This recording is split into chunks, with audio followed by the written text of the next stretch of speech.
வாங்க இன்றைக்கி என்ன பாப்பாவோட கல்யாணத்துக்கு நாங்கள் ஊருக்கு போகிறோம். இங்கே பாருங்கள், தேர்ட் ஏசியில் வந்து புக் பண்ணியிருக்கோம். இன்றைக்கி ட்ரெயினில் தான் போகிறோம். இந்த இவ்வளோ வாட்டி நான் போனதே இல்லை ட்ரெயினில். இப்போ தான் பர்த்தில் போகிறேன் நான். இல்லை முன்னாடியெல்லாம் நான் வந்து பர்த்தெல்லாம் புக் பண்ணதில்லை. இப்போ பாருங்கள், அவங்க பாருங்கள் மேலே வந்து சென்டரில் அவங்க படுக்கிறாங்க. கீழே வந்து 2 பேர். நாங்கள் வந்து கேட்டோம், இந்த மாதிரி நாங்கள் கீழே படுத்துக்கிறோம், நீங்கள் மேலே போயிடுங்களான்னு சொன்னோன்னே சரின்ட்டு ஒத்துக்கிட்டாங்க. சரின்ட்டு நான் கீழே, நானும் பாப்பாவும், சின்ன பாப்பாவும், அவங்க அப்பாவும் பெரிய பாப்பாவும் அந்த ஆப்போசிட்டில் படுத்துருக்கு. ரொம்ப நல்லா இருக்குது. இல்லைனா பஸ்ஸுன்னா எனக்கு அப்படியே எனக்கு முட்டியெல்லாம் வலிக்கும், உட்காந்துருக்கவே முடியாது. இது நீட்டாக இருக்குது. பெட்ஷீட்டு, பில்லோ, விரிச்சிக்கிறதுக்கு ஒரு பெட்டு எல்லாமே கொடுக்குறாங்க. நீட்டாக படுத்துட்டு நம்ம வேலை அதிகமாக பார்த்துட்டு வரோம்ல, நல்ல ரெஸ்ட்டாக இருந்தது. இறங்க போவேலையும் ரொம்ப ஃப்ரீயாக இருந்தது. இது பெஸ்ட்டாக இருக்குது. அதே மாதிரி ரெஸ்ட் ரூம்லாம் உள்ளே இருக்குது. இல்லைனா பஸ்ஸுனா இறங்கி எங்கே போகணும், இது பண்ணணும், எல்லாமே நீட்டாக இருக்குது. நான் நிம்மதியாக இருந்தேன்னா பாருங்கள், இது மாதிரி யூஸ் பண்ணிங்க. ரொம்ப நல்லாயிருக்கு.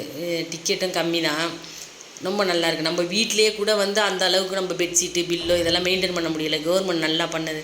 நீங்கள் யூஸ் பண்ணிங்க. ரொம்ப நல்லாயிருக்கு. நான் நீட்டாக படுத்துருந்துட்டு ரொம்ப போனதே தெரியல. ஏன்டா டக்குன்னு இறங்கணும் அப்படின்னு அப்படி மனசே இல்லை எனக்கு. இந்த பாருங்க, சூப்பராக இருக்குது. ட்ரெயினில் போகிறது ரொம்ப நல்லதாக நல்லா இருக்குது. ரொம்ப நல்லா இருக்குது. கம்ஃபர்டபுளாகவும் இருக்குது, சேஃப்டியாகவும் இருக்குது.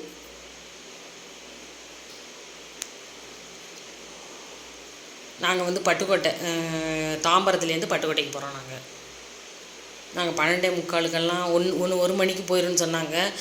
ஆனால் வந்து இங்கே பாருங்கள், இதை வந்து தூக்கி மேலே கோத்தா தான் நம்ம உட்காந்துருக்கலாம். இந்த பாருங்கள், சூப்பராக இருக்குது. இப்போ எல்லாத்தையும் பெட்ஷீட்டெல்லாம் மடித்து வச்சுட்டு நாங்கள் வந்து இப்போ நாங்கள் இறங்க போகிறோம் அடுத்த ஸ்டேஷனில். அதனால நாங்கள் ரெடி ஆகிட்டு இருக்கோம். பட்டுக்கோட்டை ஸ்டேஷன் அடுத்த ஸ்டேஷனு இறங்கிடும். இந்த பாருங்கள், நிறுத்திட்டாங்க. ரொம்ப நாளாக பட்டுக்கோட்டையில் வந்து ட்ரெயின் வராமல் தான் இருந்துச்சு. இப்போ நல்லா இருக்கு. இந்த பாருங்கள், பட்டுக்கோட்டையில் இறங்கிட்டோம். 1 மணிக்கு இறங்குவோம்லான்னு சொன்னாங்க. 12:45க்கே நாங்கள் வந்துட்டோம். நான் இவ்வளோ நாள் அங்கே தான் இருக்கேன். எங்கள் ஊரில் இந்த ஸ்டேஷனுக்கே நான் வந்தது கிடையாது. சீக்கிரம் இறங்கிறோன்னு நாங்கள், ஆனால் கொஞ்சம் டைம் இருந்துச்சு. இப்போ நாங்கள் வீட்டுக்கு போகிறோம். நீங்களும் இது மாதிரி யூஸ் பண்ணிக்கிங்க. சூப்பராக இருக்குது. டயர்டே இல்லை, நல்லாயிருக்கு.